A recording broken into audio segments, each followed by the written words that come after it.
Praise God. Saudara, hari ini mungkin sedikit agak lain apa yang saya mau sampaikan, tapi sebagai suatu kelanjutan dari firman Tuhan yang saudara sudah dengar minggu lalu, Ibu Hana sudah menyampaikan mengenai the captives. Bagaimana iblis atau musuh kita itu memenjarakan kita, dan Ibu Hana juga sudah menyampaikan, sudah membicarakan bagaimana kita bisa overcome kalau kita terpenjara, tertangkap atau kena bondage daripada musuh kita. Dan hari ini saya akan menyampaikan salah satu yang mungkin jarang kita dengar, suatu bentuk hambatan untuk kita lebih maju, lebih dewasa di dalam Tuhan. Dan judul yang diberi oleh Pastor John agak susah bagi saya, tapi saya coba merenungkan, akhirnya dapat juga, yaitu The Prisoner of Logic. Jadi terpenjara dengan pikiran logika.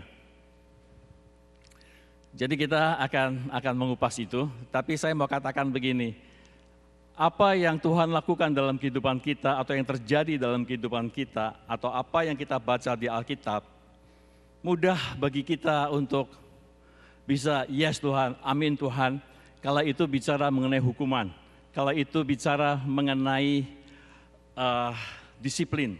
Contohnya kita setuju orang-orang Israel yang tegar tengkuk, yang sombong itu diputar-putar Tuhan selama 40 tahun sebelum masuk ke dalam tanah perjanjian. Kita gampang agree dengan itu. It's very easy to agree with that. Atau kita lihat bahwa kota Sodom dan Gomora itu sudah begitu rusak, sudah begitu maksiat, sudah begitu banyak hal yang tidak baik terjadi dalam kehidupan itu. Lalu pada waktu ada hujan api dan segala sesuatunya sehingga dimusnahkan, kita juga bisa bilang amin Tuhan, amin Tuhan. Ataupun kita lihat dosanya Ananias dan Safira yang bohong, yang tidak memberikan perpuluhan kepada gereja, bukan perpuluhan, yang tidak memberikan, tidak bicara secara jujur apa yang dia dapat, itu juga dapat hukuman. It's very easy for us to align, to agree dengan hal-hal yang semacam itu. Mudah bagi kita untuk percaya bahwa kalau kita melakukan kesalahan sesuatu Tuhan akan hukum saya. It's very easy to believe that. Tapi kalau bicara mengenai grace, bicara mengenai mercy, bicara mengenai kasih anugerah Allah, bicara mengenai bahwa Allah sungguh mengasihi kita sehingga dia mengaruniakan anaknya yang tunggal, it's very hard, it's very difficult. Susah untuk kita bisa menerima itu. Mungkin saudara percaya, maybe you believe, tapi untuk bisa sampai kepada trust di dalam hati sehingga terlihat di dalam tindakan kita sehari-hari, belum tentu saudara. Kita memang percaya bahwa kita hidup dengan kasih anugerah Allah. But is it really true that the grace of God apply to all of your life? Itu kita harus pertanyakan. Dan hari ini saya akan bicara mengenai kenapa bisa seperti itu. Pikiran kita kenapa bisa seperti itu. Kenapa sudah dikeluar kuncinya, terpenjara dengan logika. Kenapa kita tidak bisa melihat atau anugerah Allah yang susah dikomprehend di dalam pikiran logika itu. Kenapa kita nggak bisa jalan di situ. Jadi kita akan lihat bagaimana membebaskan hidup kita, diri kita, sehingga kita bisa mengalami dan menikmati abundant life, kehidupan yang kelimpahan yang Tuhan sudah rencanakan buat hidup kita. Kekristenan adalah relationship. Saudara sering dengar, kekristenan bukanlah suatu agama. Karena kalau bicara mengenai relationship, bicara mengenai hubungan kita dengan Tuhan, bicara mengenai kita sebagai orang yang diciptakan Tuhan dan Tuhan adalah Sang Pencipta, itu adalah dasar daripada kekristenan. It's your relationship dengan Pencipta. That is Christianity. Christianity is a relationship. Christianity is not a religion. Dan kalau kita bicara mengenai relationship, kita bicara mengenai hubungan, mau tidak mau, suka atau tidak suka, ada satu ingredient atau bahan yang paling penting di dalam suatu relationship, yaitu komunikasi. Jadi relationship perlu adanya suatu komunikasi. Kalau kita ingin suatu relationship yang baik antara suami dengan istri, antara supervisor dengan anak buahnya, antara saudara-saudara seiman, antara saudara-saudara sepelayanan, antara saudara dengan deacon saudara, dengan elders, dengan board, ataupun relationship dengan anak-anak saudara, semuanya itu relationship ditentukan oleh how you want to communicate. Bagaimana kita berkomunikasi. Komunikasi menentukan baik tidaknya suatu relationship. Komunikasi yang baik, komunikasi yang lancar akan memperkuat, memperkokoh relationship. Sebaliknya, relationship yang manis akan terlihat juga dengan suatu komunikasi yang baik. Jadi saudara percaya, saya percaya saudara setuju dengan saya bahwa komunikasi itu penting di dalam suatu relationship.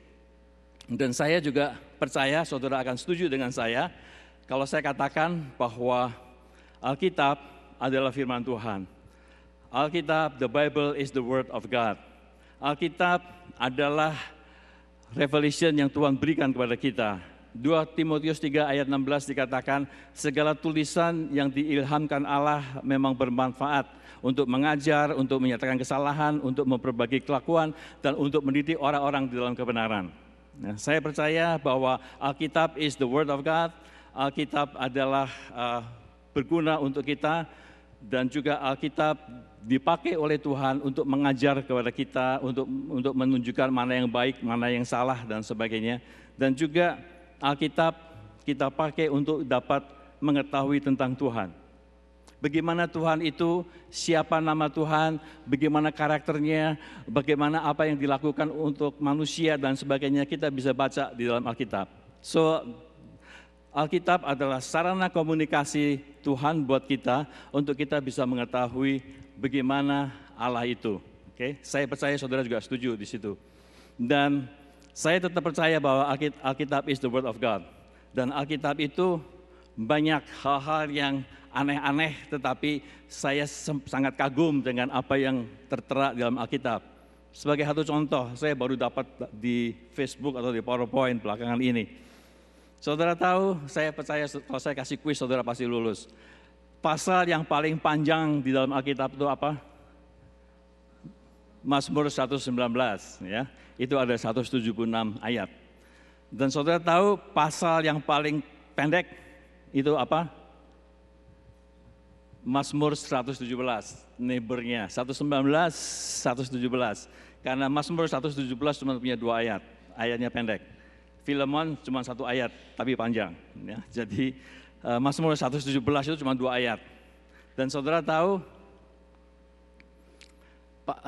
pasal apa di dalam Alkitab yang ada persis di tengah-tengah Alkitab, dari perjanjian lama, Kejadian sampai Wahyu. Mazmur 118 di tengah-tengahnya, 118. Di Mazmur 118, di depan Mazmur 118 ada 594 pasal, dan di belakang Mazmur 118 ada 594 pasal. Jadi berarti ada total ada 1188 pasal selain Mazmur 118. Kalau dulu saya ngomong begini, zamannya Huawei dipakai buat lotre buntut. Enggak, saudara. 1188, 1188, 1188, 118 atau 1188 atau 118, 8 atau 1188. Dan saudara tahu ayat yang persis di tengah-tengah Alkitab apa? Mazmur 118 ayat 8, 1188. Dan saudara tahu apa Mazmur 118:8? Dan kalau saudara, jangan ditunjukin dulu. Kalau saudara tahu ya, kalau satu ayat yang harus dinyatakan di dalam Alkitab untuk orang, bukan orang Kristen, tapi untuk siapa aja yang paling applicable, yang paling pas untuk setiap orang dengan macam-macam agama, atau orang-orang yang ateis, atau orang-orang yang sukses, atau orang-orang yang tidak sukses, atau orang-orang yang punya masalah, atau orang-orang yang tidak punya masalah, dan di mana saja orang itu tinggal. Saya kira Mazmur 118 ayat 8 itu cocok buat dia. bukan obat mujarab, tetapi betul 118 ayat 8 itu pas sekali. Bisa ditunjukin apa 118 ayat 8?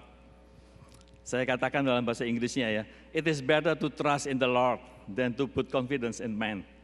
Lebih baik berlindung pada Tuhan daripada percaya kepada manusia. Alkitab sebagai alat komunikasi Tuhan buat kita satu hal yang penting, karena itu membantu kita mengetahui Tuhan. Ya.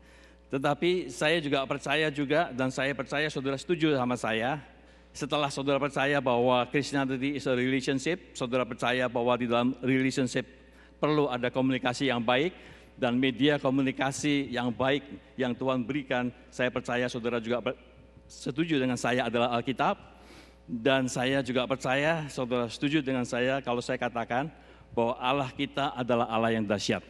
Allah kita adalah Allah yang tidak ada tandingannya. Allah kita adalah yang menciptakan langit dan bumi. Allah kita tidak punya duanya. Dia yang tertinggi, dia yang termulia, dia yang terdahsyat, dia yang luar biasa dalam hidup kita. Saya percaya saudara setuju sama saya. Yang terakhir, saya juga berharap saudara juga masih setuju dengan saya kalau saya katakan bahwa Allah yang dahsyat itu di dalam berkomunikasi dengan manusia tidak selalu memakai Alkitab. Jadi Allah yang saya katakan dahsyat itu di dalam berkomunikasi dengan manusia tidak dapat dibatasi dengan hanya melalui Alkitab saja.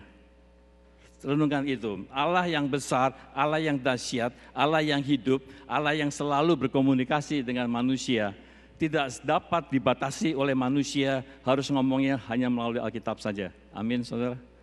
Komunikasi merupakan suatu alat di dalam relationship. Kita tahu bahwa kita punya relationship dengan Tuhan, kita tahu dia Bapa kita, dan kita juga tahu bahwa dia memberikan firman Tuhan. Kita bisa pakai firman Tuhan itu untuk menguji diri kita, untuk mengetahui kebenaran, untuk memperbaiki kelakuan, untuk menyatakan kesalahan, dan untuk mendidik kita. Semuanya itu betul, ya dan amin. Tapi saya percaya Allah yang dahsyat itu, kalau bicara melalui manusia, tidak hanya selalu melalui Alkitab. Di dalam Alkitab adalah suatu catatan sejarah, a record of history dari orang-orang yang sudah mendahului kita, mempunyai spiritual experience dengan Tuhan.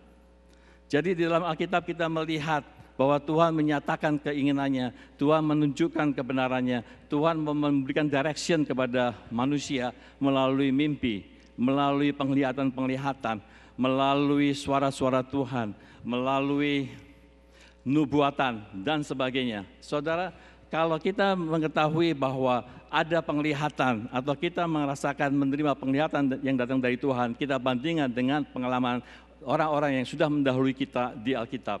Kalau kita mendapatkan mimpi, kalau kita mendengar suara Tuhan, kita selalu harus bandingkan. Karena yang namanya Alkitab adalah referensi kita. Bahwa segala sesuatu pengalaman-pengalaman spiritual harus bisa harus punya referensinya di Alkitab. Itu maksud saya. Bahwa Tuhan berbicara kepada kita tidak hanya berbicara mengenai logos yang menjadi rema. Pada waktu saudara baca, saudara dapat reveal knowledge about God, saudara dapat pewahyuan, direction dan sebagainya.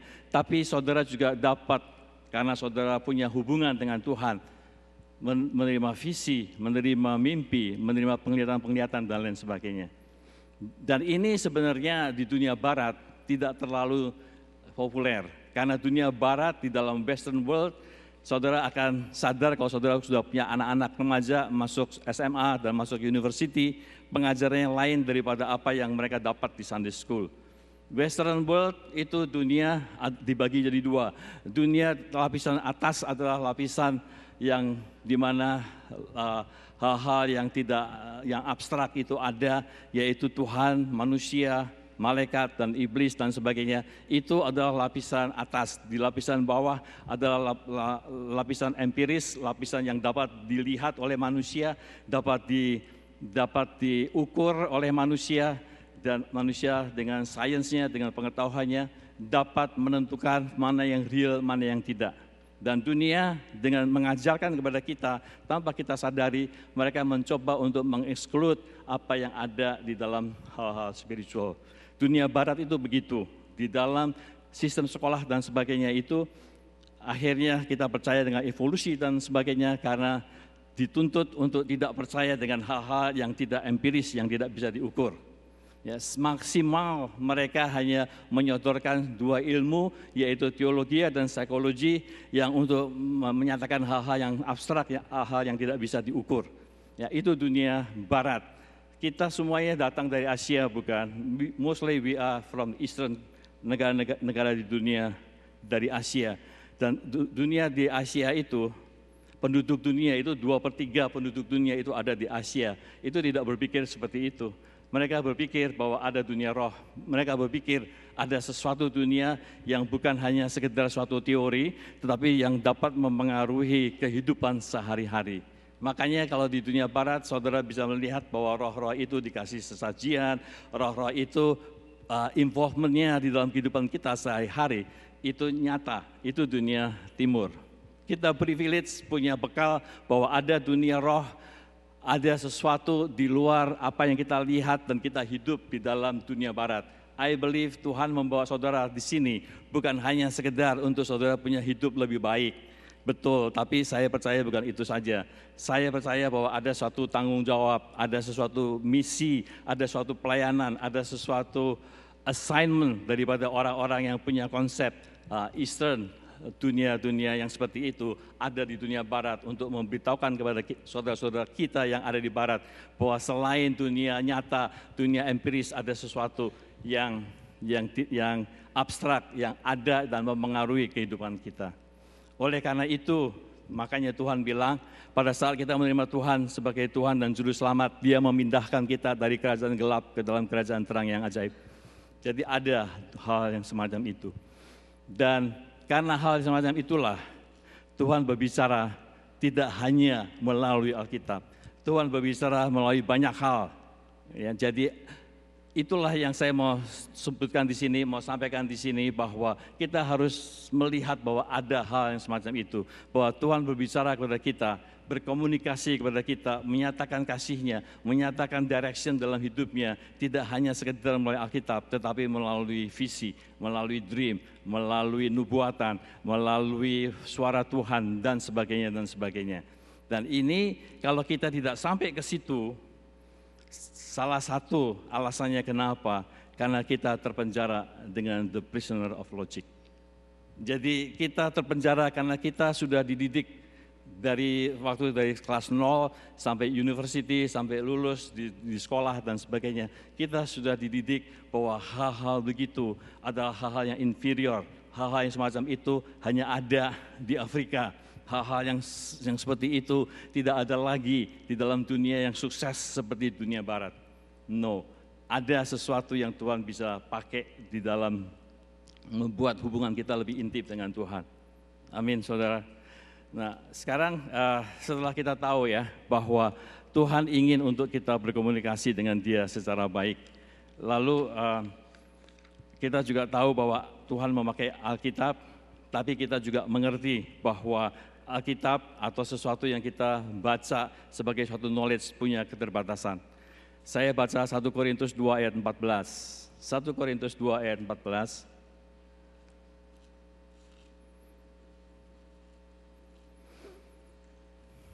Kenapa seperti itu? Karena dikatakan dalam 1 Korintus 2 ayat 14 dikatakan bahwa tetapi manusia duniawi tidak menerima apa yang berasal dari Roh Allah, karena hal itu baginya adalah suatu kebodohan dan ia tidak dapat memahaminya sebab hal ini hanya dapat dinilai secara rohani.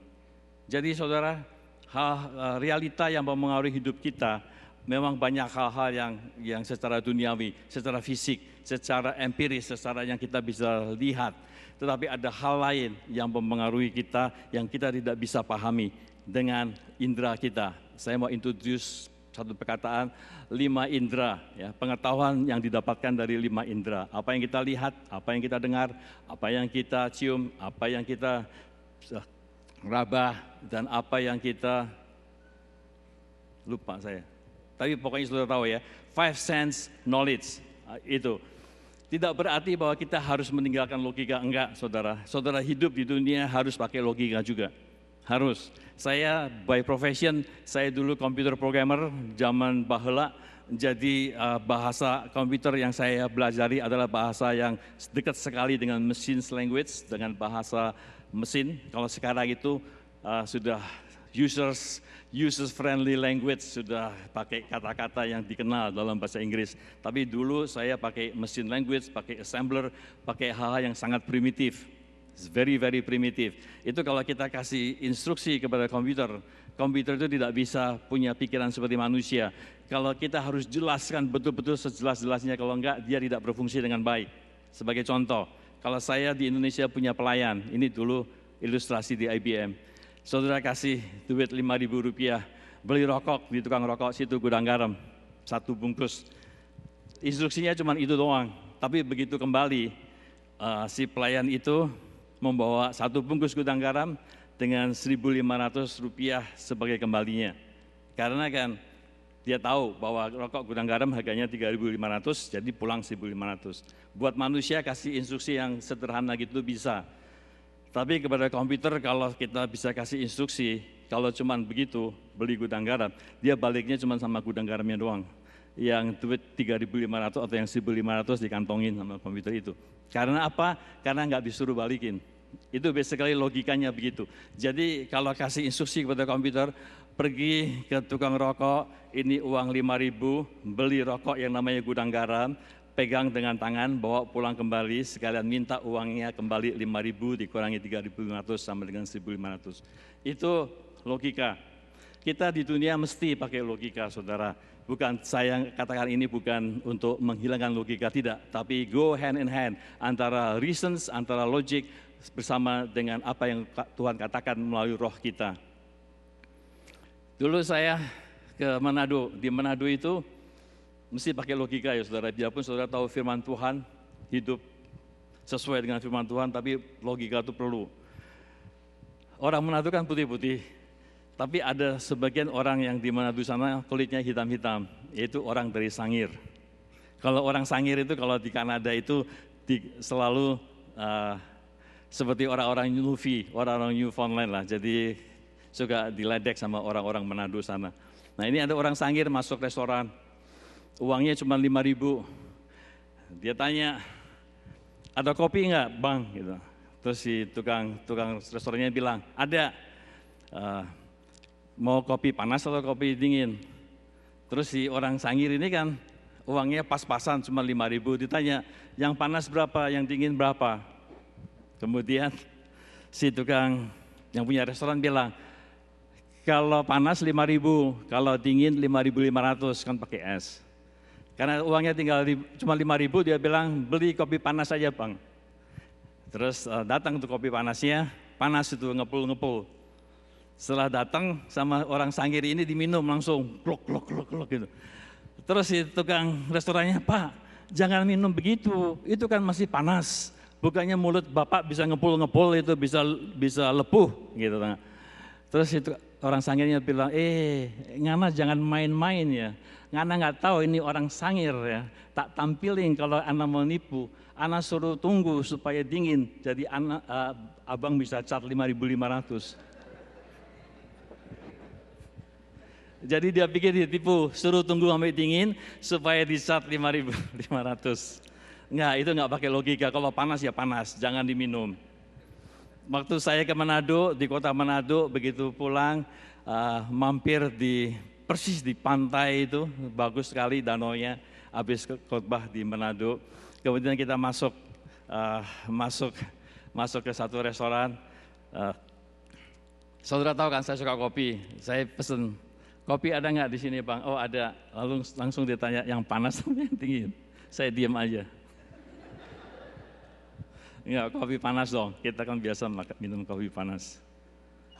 Di sana kalau minum kopi pakai pisang goreng dan pisang gorengnya pakai sambal.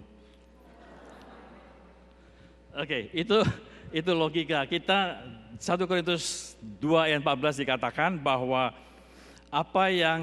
hal-hal yang spiritual itu hanya bisa dipahami karena hanya bisa dinilai secara rohani. Tetapi manusia duniawi, yaitu manusia dengan memakai 5 sense knowledge, dengan memakai 5 indera, ya, tidak bisa menerima apa yang berasal dari roh Allah karena hal itu baginya adalah suatu kebodohan.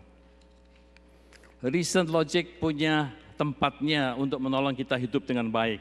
Tapi ada sesuatu hal, yaitu di dalam hal spiritual, secara roh, saudara perlu juga punya indera di situ untuk bisa mendengar suara Tuhan, untuk bisa mengetahui nubuatan yang saudara terima atau saudara bernubuat, untuk dapat melihat dan menginterpretasikan mengenai mimpi, mengenai penglihatan.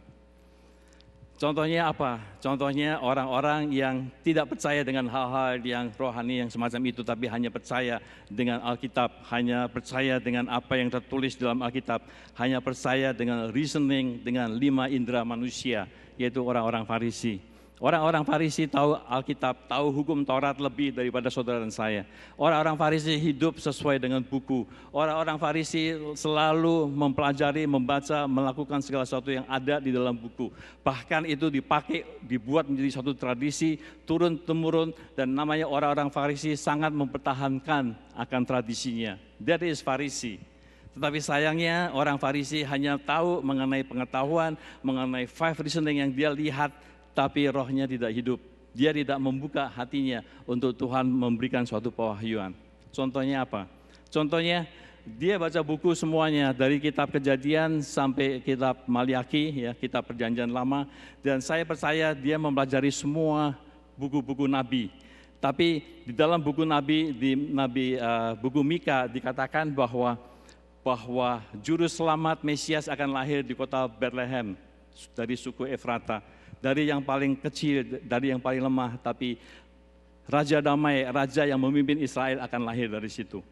Dia mempelajari semua Alkitab, tapi dia miss pada waktu Yesus lahir.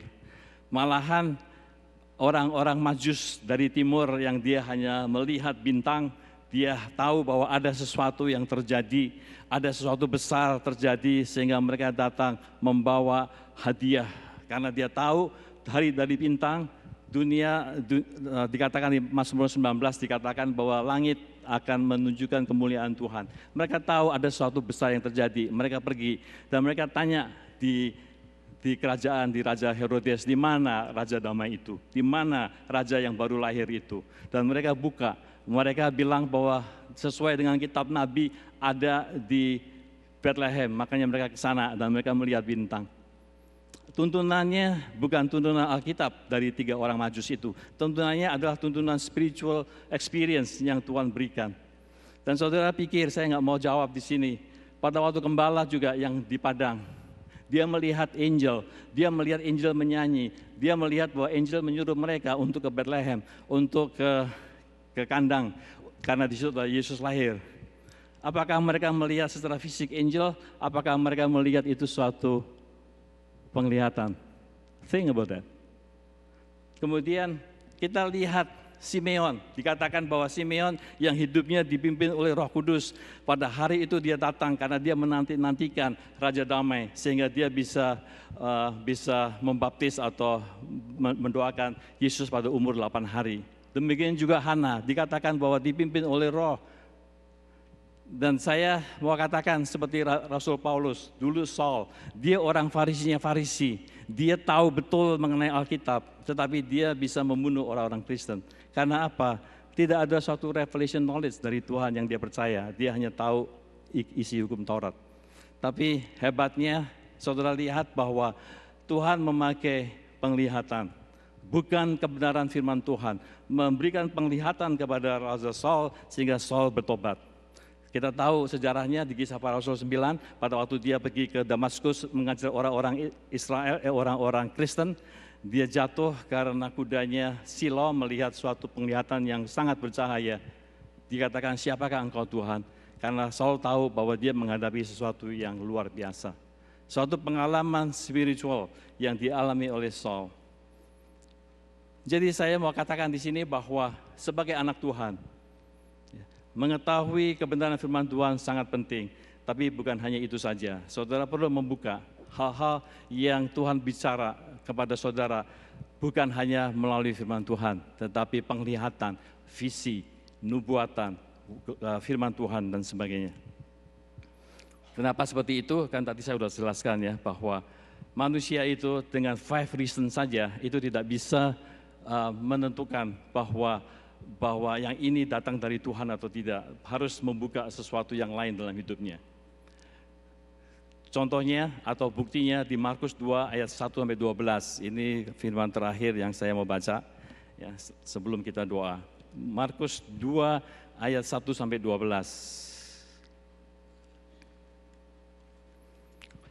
Saudara tahu ceritanya kan? Ceritanya ini adalah Yesus datang ke Kapernaum, dia ada di rumah, karena banyak orang tahu bahwa dia ada di rumah, kemudian berbondong-bondong orang datang ke rumah itu.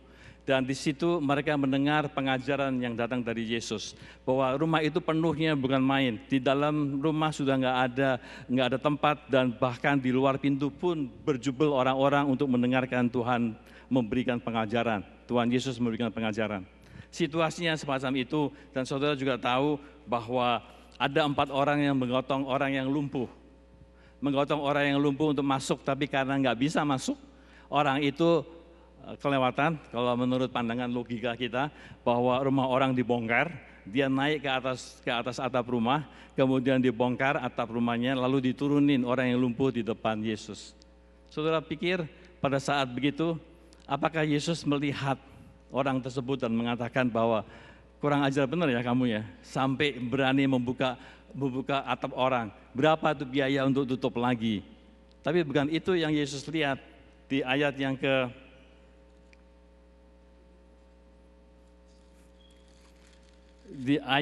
berapa? Di ayat yang ke, kok saya nggak ketemu, Markus 2. Oke. Di ayat yang ke-5, ketika Yesus melihat iman mereka, berkatalah ia kepada orang lumpuh itu, hai anakku, dosamu sudah diampuni.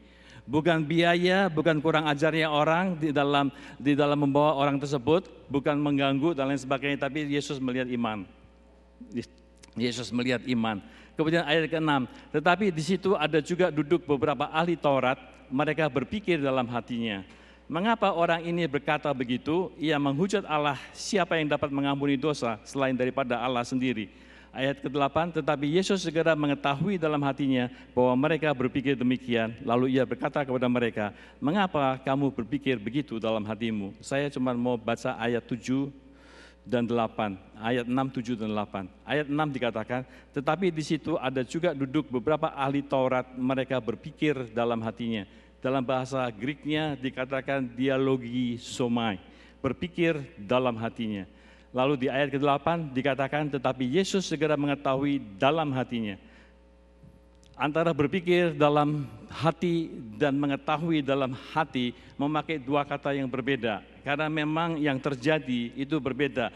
Orang-orang ahli Taurat itu berpikir dalam hatinya, dialogisomai itu reasoning out, berdasarkan 5 sense, berdasarkan 5 indera, berdasarkan apa yang dia lihat. Dan Yesus tidak melakukan itu, tapi Yesus segera mengetahui dalam hatinya, itu dalam bahasa aslinya dikatakan epigenosko, berarti bahwa dia mendapatkan suatu revelation knowledge, Tuhan berbicara di dalam hatinya. Itu different thing. Kelihatannya sama, berpikir dalam hati yang satu, dan yang satu mengetahui dalam hati. Di sini kuncinya, bahwa orang yang mencoba segala sesuatu yang sebenarnya rohani dengan 5 sense knowledge, dengan 5 indera, akan mendapatkan sesuatu konklusi yang keliru. Karena konklusi daripada orang-orang ahli Taurat ini, orang-orang yang pintar, orang-orang yang mengetahui isi daripada seluruh Alkitab adalah bahwa konklusi daripada reasoning out, dialogisomai adalah mengapa orang ini berkata begitu, ia menghujat Allah, siapa yang dapat mengampuni dosa selain daripada Allah sendiri. Orang yang memakai 5 indera untuk hal-hal yang sebenarnya Tuhan mau memberikan suatu pewahyuan, itu akan mempunyai suatu konklusi yang keliru tentang identitas seseorang. Ya, jadi yang saya mau katakan adalah bahwa 5 sense, 5 indera bagus untuk kita hidup karena itu logik dan lain sebagainya. Tapi tidak terlalu pas, tidak terlalu baik kalau 5 sense itu dipakai untuk menentukan identitas seseorang. Untuk menentukan relationship antara kita dengan Tuhan, menentukan identitas diri kita sendiri, untuk menentukan identitas orang-orang, dan juga untuk mengetahui siapakah Tuhan itu. Tidak bisa berfungsi dengan baik. Saya kasih ilustrasi, saya kasih contoh. Tapi terlalu banyak kita memakai five sense knowledge kita untuk menentukan our identity. Ya memang gua goblok, ya memang saya itu tidak sepinter dia, memang saya ini memang orang yang suka bikin susah dan lain sebagainya.